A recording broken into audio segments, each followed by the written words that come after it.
Jonathan Armstrong is on holiday this week, so I'm joined by his founding partner at Cordery Compliance, Andre Bywater, to look at the upcoming EU Whistleblower Directive. In this episode, Andre provides a perspective on what is the new EU Whistleblower Directive and what will it mean for corporate compliance programs in responding it.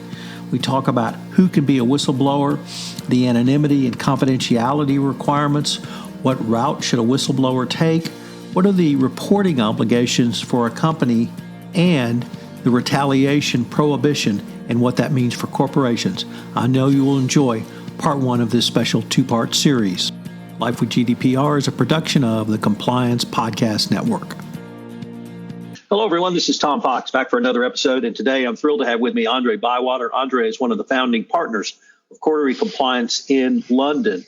We are here today to explore all things whistleblowing in the EU and the United Kingdom. So, Andre, first of all, welcome and thank you so much for taking the time to visit with me today. Thank you, Tom. It's great to be speaking with you again about this hot topic of whistleblowing.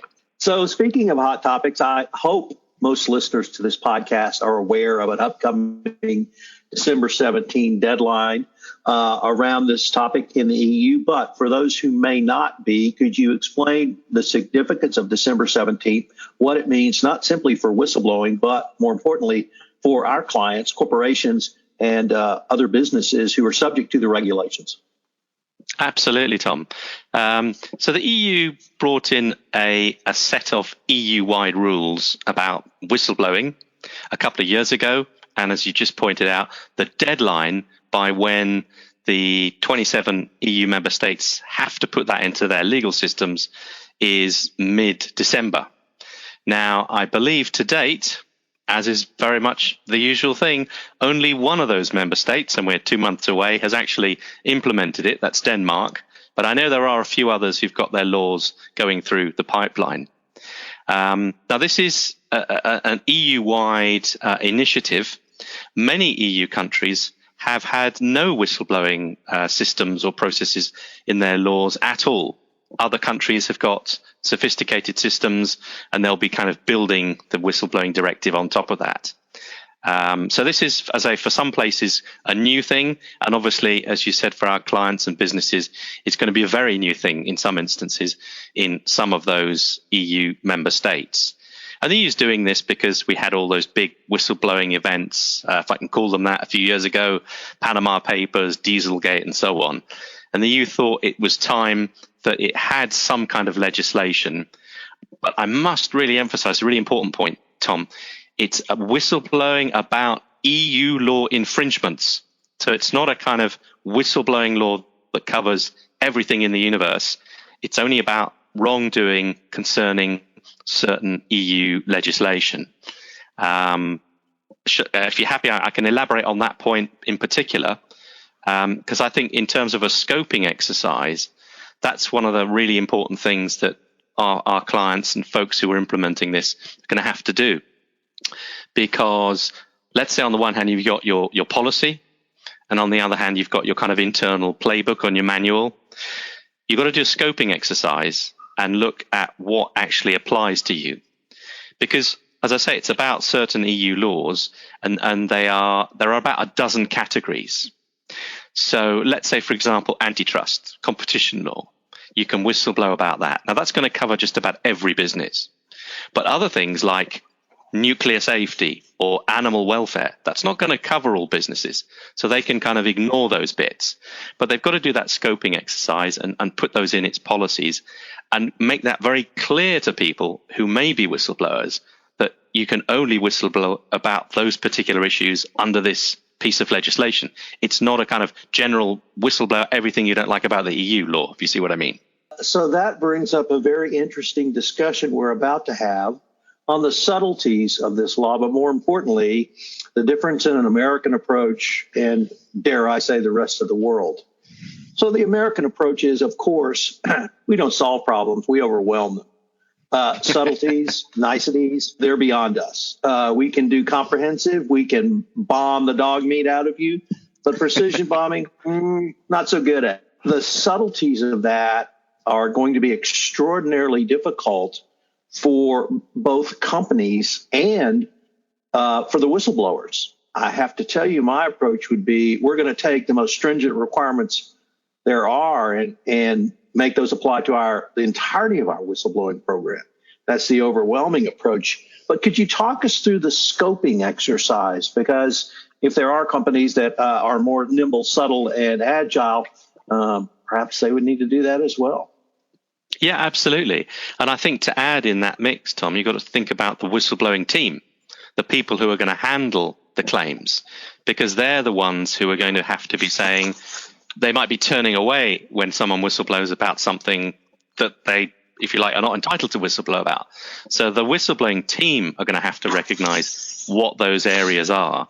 But I don't think it's such a bad exercise, because, as I say, some things will apply to all companies, not only antitrust, but, for example, data protection. So you can whistleblow if your company, for example, didn't implement the EU GDPR correctly. It didn't have a policy in place, for example, something like that. So I think that initial scoping exercise isn't so heavy. There are those things you can call out that are the things that you would want people to whistleblow about and that they are entitled to. So I don't think it's as bad as it may sound. And of course, anyway, I think to your point, businesses will want to cover other areas as well. If there's other wrongdoing going on in the business, they'll want to know about it. And that's kind of what we'll have in the UK in a whistleblowing policy. It'll say, if you want to whistleblow about bribery and anti-corruption, although that can often be in a different policy, but if you want to whistleblow about that, or let's say health and safety issues, you can do that too. So I don't think it's as bad as all that. I'm trying to think through the most recent public whistleblower in the United States, and that's, of course, Frances Logan on the Facebook issues. And the issues that she has raised, perhaps I don't understand the subtleties of EU law, but it strikes me that there may at least be a question as to whether the allegation that Facebook used or didn't use an algorithm or banded or disbanded their compliance team around that might actually fall outside of EU law. And if any of that's correct, how do you deal with the reputational fallout then from a whistleblower who doesn't have EU protection? As I said, you can put other things in that whistleblowing policy if you want. Like I said, if you're very concerned that you want issues brought to your attention, particularly ones about reputation, you could put that in your policy. All I'm trying to say is you've got to narrow the scope to a certain degree, because that's simply what this directive deals with. It's only certain things. But it's entirely up to you in your policies if you want to put other stuff in. Andre, at least since the time you and Jonathan formed Cordery Compliance, the three of us have had discussions about whistleblower as a cultural phenomenon and the difference in many EU member states' attitudes towards whistleblowers and that in the United States. And that's a legacy at least as far back as the Second World War. So why do you feel the EU is tackling whistleblowing now? What's changed? Well, you put your finger on the button there, Tom. There are deep historical issues about blowing the whistle. I mean, if you think back to extreme left, extreme right, governments that have existed in Europe before the EU, there was obviously there's a whole baggage there about whistleblowing that some people just don't like at all, and that sort of carried over, I think. So you shouldn't be ratting on people, as it were. So that's definitely, I think. I'm sure there was some sort of psychological issues there within a couple of member states when they were voting on this directive. But I say that the EU, well, as you know, the EU is a bit of a sausage machine in terms of legislation. It just pours out lots of stuff. And I think it was only because it probably wanted to do something a while ago, but it's probably only because of things like the Panama Papers that it thought it was really time to act. And there are sensitivities there. As I say, you had a lot of member states that have had no whistleblowing laws at all. So so. And I think this is probably going to be a big opportunity for a number of those countries, because there are discretions under the directive. You can go wider if you want in certain respects. And from what I'm already hearing, some of those countries are looking at introducing wider aspects to this, so that it's not just a kind of exclusive EU piece of legislation. Andre, if we could turn now to whistleblowers themselves. Who can be a whistleblower under the EU directive, and what are your thoughts around anonymity and confidentiality? Right. I think this is a really important piece, and it's going to come as a surprise to many people in terms of who can be the whistleblower, because the directive lists, obviously, things like employees, management, and those sorts of people who are definitely within the business, but also you could have external people as well. It could be someone who's left the business, or even someone joining the business. So it's quite broad in scope, and I think I think that's part of a global trend that we're seeing. That who can be the whistleblower is a wide sort of concept. Confidentiality is obviously absolutely crucial. You've got to, and this is very clear under the directive, you've got to keep a whistleblower's identity confidential. And there are even sanctions. The directive says that member states must introduce in their laws, when they implement this directive, sanctions for breaches of confidentiality. So that's really, really high on the list. And as you know, this is a really sensitive issue for anyone choosing to speak up. That they want that confidentiality to be guaranteed. So that one's a clear one. And obviously, in your processes, in your corporations, you've got to ensure that you can maintain that confidentiality. But when we get onto anonymity, that's a whole different ball game, because that is being left open to the EU member states. As I touched on a moment ago, there are discretions that the member states have, where they can go wider or deeper or whatever with certain aspects of the law. And here it's been left open to them to decide on what they want to do about anonymity. And I think this is going to be one of the drawbacks of the legislation, and it'll be a frustration for businesses who want a one-size-fits-all system, because, and I'm just choosing these random examples, you could find that, let's say, Holland decides it wants to deal with anonymity one way. Germany decides it wants to deal with it in another way.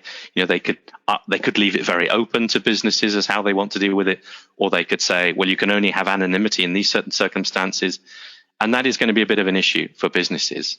Getting back to what I was saying about having your playbook for the internal team who are handling any whistleblowing allegations, I think what you're going to simply have to do is, as the member states implement this law, you're just going to have a separate page that says, and if you're in Holland, it's this, and if you're in Germany, it's this, or Italy, and so on, regarding anonymity.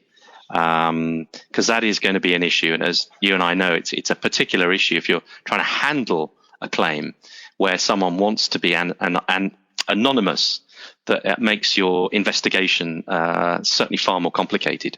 Certainly something we've tried to do in the UK is be upfront and say in policies, we'd rather you don't do this anonymously, on an anonymous basis, because it will help us in our investigation if we know who you are. So that is going to be a bit of a challenge, I think, for everybody. We're going to have a quick message from our sponsor, and we'll be right back with more Andre Bywater.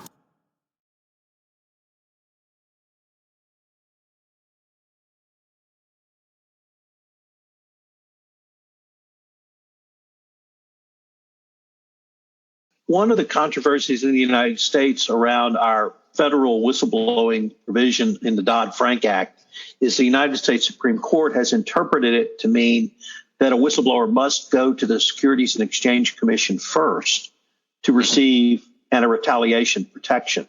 And I think that troubles many companies because, of course, they want a whistleblower to blow internally, to come to them internally to try to resolve the problem before it goes to a regulator. What are you suggesting or seeing regarding the route a whistleblower must or could take under the EU directive? Well, that's very clear in the directive. The direction you are supposed to go, first of all, is internally. That's very, very clear. It's only, and they set this up in the directive, in certain circumstances, like let's say you feared retaliation, something like that, that you could go externally or you go public. So there's very much a move to encourage everybody to have their system so that this is done internally first, and that you only go to an external source like a regulator, like you just mentioned, or even you go public. So there are those three routes, but the emphasis is very much on taking this internally. So I don't know whether that's an advantage then that the directive is going to have for people. We recently had a FCPA enforcement action here involving a UK company called WPP.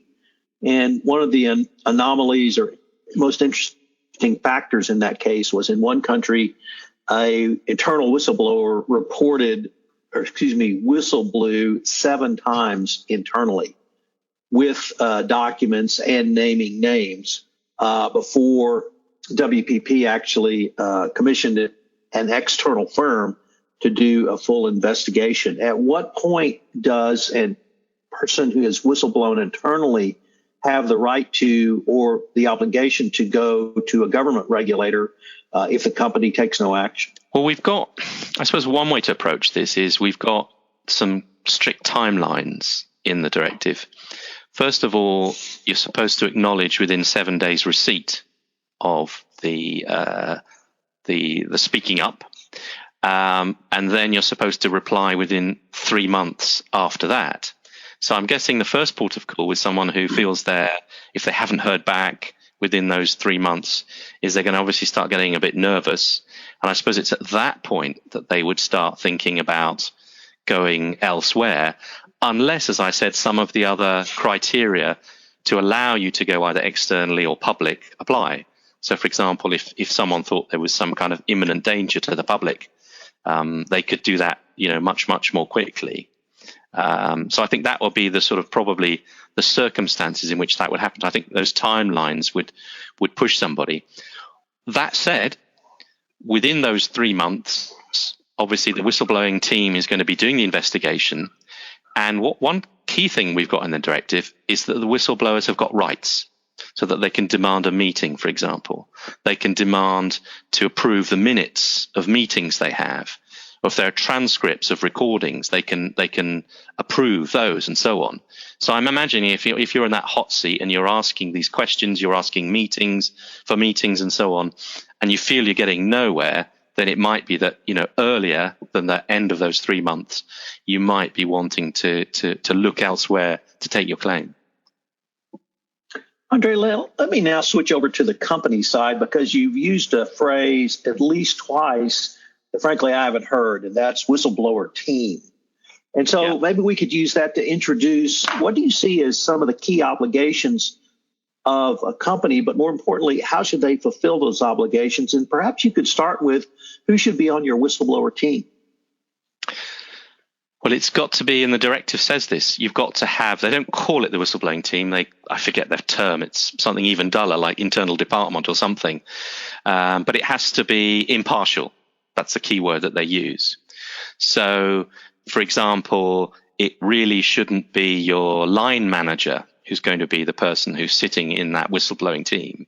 The directive doesn't say who needs to be in that team, but I'm guessing it's going to be people like, if not the head of HR, somebody in HR, maybe general counsel, those sorts of people who will be able to deal with the investigation and the claims.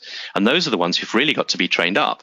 As I said, it's not just that in terms of the scoping, but like I said, how they deal with anonymity, for example, and just having the resources to be able to do the investigation and look at other issues, and we may come on to those, like data protection, for example, and privacy rights and so on.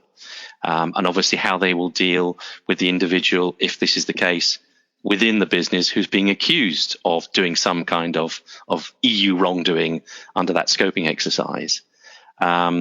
So yes, this is going to come as a surprise to many organizations that they really need to have some kind of team in place.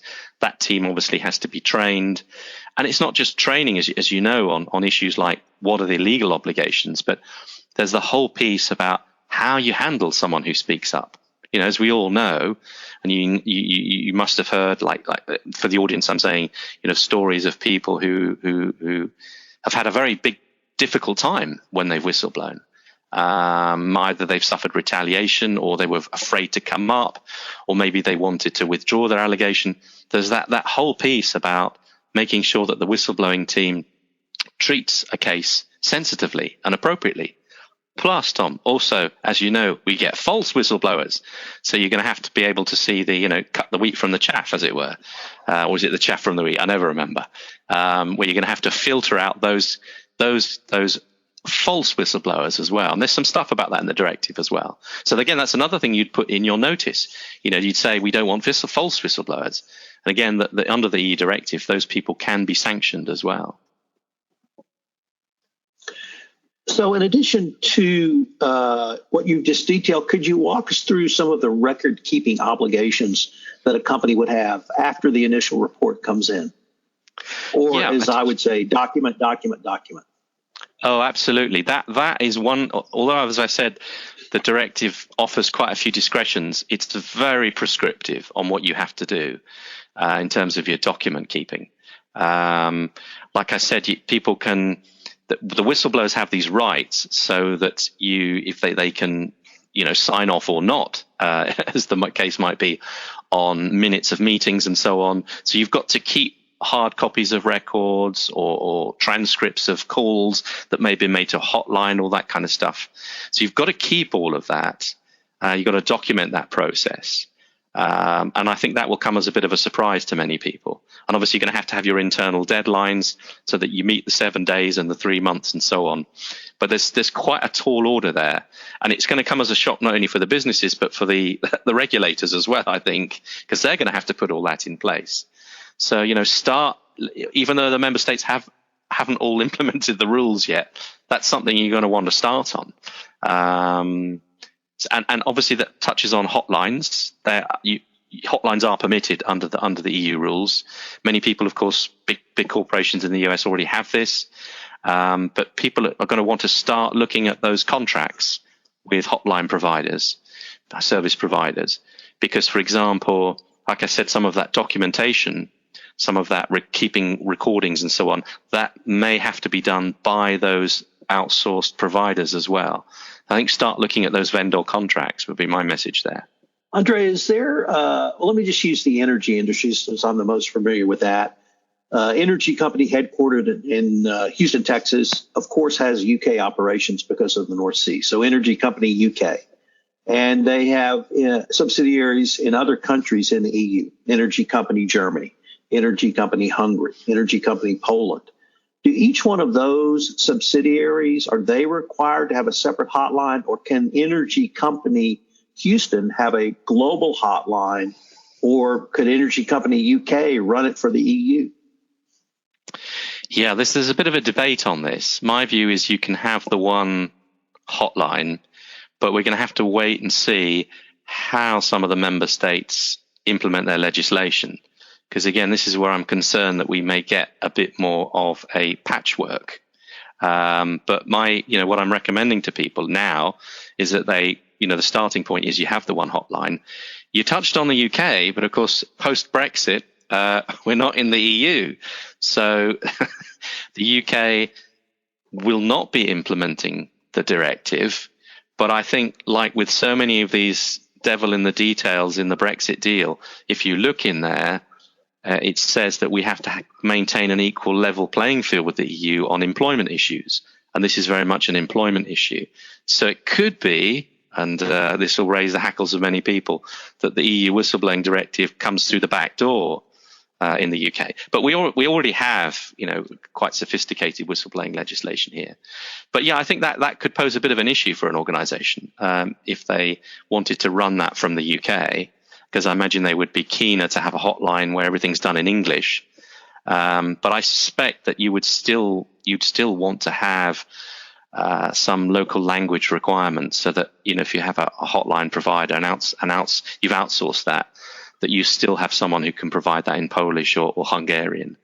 So there's going to be a little bit of an issue there. I think that there are definitely some possible problems there. But my starting point is, yes, I would think you can go for the one hotline that covers everybody, but it's a bit of a wait and see game. Andre, one of the things I think is perhaps the most different with the EU whistleblowing directive than whistleblowing obligations in the United States under a variety of laws is the anti-retaliation provisions that companies now have to affirmatively show. So I was wondering if you could maybe walk us through that and really emphasize the difference between an affirmative obligation rather than simply saying there's no evidence. The retaliation bit is a key piece of the directive. They set out a long list of what is considered to be retaliation. Again, some of the things might come as a surprise to some people. So it's not just like the regular things like someone gets laid off or they get sent to, congratulations, you're the marketing director of Mongolia. It's more subtle things as well. But there is going to have to be an affirmative piece, I think, there that companies will have to do. And again, I think this is going to be a key part of the training of the whistleblowing team, because if the person speaking up makes a kind of retaliation claim, they're going to have to be able to spot that and again decide whether there's possibly some sort of retaliation going on. So there's a big awareness piece there, I think, that'll have to go on, particularly with the whistleblowing team, but also with the company. And I think this will have to be part of the messaging. So if you've got a poster up, for example, saying, we want to hear from you if you think there's been some wrongdoing, you're going to have a very careful messaging piece to say, no retaliation. So I think there is a kind of affirmative, positive steps that businesses are going to have to do to, ensure that there is no retaliation. So I think that's definitely a big one. Have you and your colleagues either gamed out how this might occur in a judicial body or a judiciary adjudicatory body, such as a labor judge or labor panel, in terms of how do you actually show that? Well, the retaliation, you mean? The anti-retaliation. I have to be honest, that's not something I've really kind of thought through at this stage. Well, perhaps could you use other evidence of other whistleblowers? Do you have to concentrate solely on the whistleblower? So I'm a recovering trial lawyer, so I tend to think about how do you prove this in a court of law right. or in front of a panel or a impartial umpire. And I've really struggled with and had lots of discussions about. It's certainly one thing to say the typical defense in the United States is that, well, you were actually terminated for something else. Right. Okay. It's called the but-for defense. But if I've got to then put on affirmative evidence that there has been no retaliation, I've struggled with how to advise companies to do that. Okay, yeah, I see what you mean now. I don't think the directive helps in that respect. I think that's going to be a question of national law and how they deal with that in terms of if something comes to a court. So I don't think the directive helps there. It just lists those issues, makes those very clear. But I think that's going to be that's going to pan out very differently under legal systems as to how, in terms of evidence of how that's shown or rebutted or whatever. So again, that's a very good point. Actually, going to have to do an education piece on that for the businesses. What about now? Let me turn to not a whistleblower, but what we would call in the U.S. a bystander, who might see a untoward action or observe conduct that the whistleblower reports. Those people have now sought and received in some instances legal protection in the United States. Is that something the EU directive covers as well, the bystander who might provide facts? I think it's only to a very limited extent. I don't think certainly that terminology isn't used. So no, that might be something of a bit of a gap that may be for the member states to fill in terms of them. I'd be surprised if they thought that far through. So off the top of my head, as I say, I don't think that's something I recall as being a particular piece that's in the directive.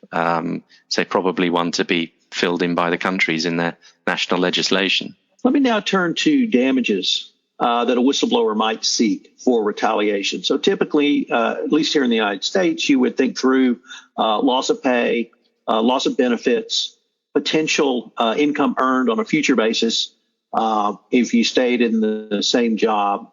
But we've had a series of cases now that say, oh, no, it's not limited to that. It could be future employment at other job opportunities. And if there's a taint put upon you, this could impact you for a period of 5, 10 years longer, perhaps, life expectancy, things like that. Is there any discussion around the potential damages a whistleblower might receive if they are either able to show retaliation or a company is not able to prove anti-retaliation?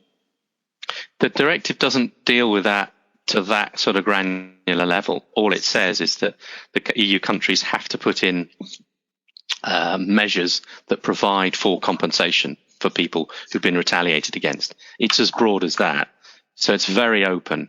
And again, it's going to be then a patchwork because they've left this to, the national systems to deal with.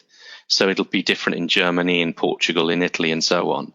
And I'm sure that already exists in some systems already where they've had these sorts of cases. So again, as I say, probably we'll have to see how the countries implement their legislation to get some sort of idea of how that might be dealt with in those different countries. So for those listening to this podcast, I think you'll observe two things. Number one, Andre is incredibly knowledgeable about this. Number two, I'm an absolute geek when it comes to the law. And that's led to a lengthening of this podcast beyond our normal length. So what we're going to do is we've got a lot more questions for Andre, but we're going to come back in part 2 of this episode. So Andre, thanks so much. And I look forward to visiting with you in part 2. Super. Many thanks, Tom. Cheers. Thank you for everybody for listening. This is Tom Fox again. Thank you for listening to this episode of Life with GDPR. I hope you'll join us in our next episode where I continue my discussion with Andre Bywater in part 2 of looking at the new EU Whistleblower Directive.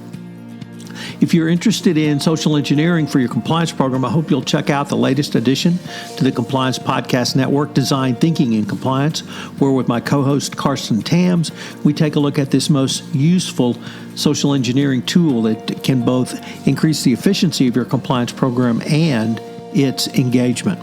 Design Thinking in Compliance posts every other Wednesday on the Compliance Podcast Network. Thanks again for listening. I'm going to link to the wealth of Cordery resources on the show notes, and I hope you'll join us again for part 2 of the new EU Whistleblower Directive with Andre Bywater.